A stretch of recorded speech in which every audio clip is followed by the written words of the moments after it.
তেল দিয়ে দিলাম। হ্যাঁ, দিচ্ছি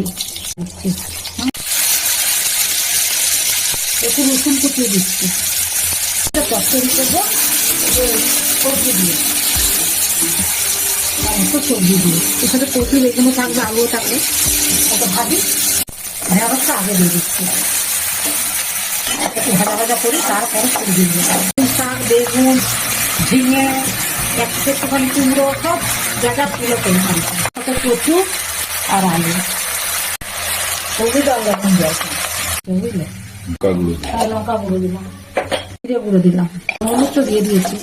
হ্যাঁ, আর একটু হলুদ দেবো, একটু হলুদ দিয়ে দিই। পুজাটা কচু, আলু, বেগুন সব আছে, একটু গরম জল দিয়ে দিলাম, চাপা দিয়ে দিচ্ছি, বুঝলে? দেখেছ, কাঁচা চচ্চড়ি কিন্তু হয়ে গেছে। এবারে নামিয়ে দিচ্ছি।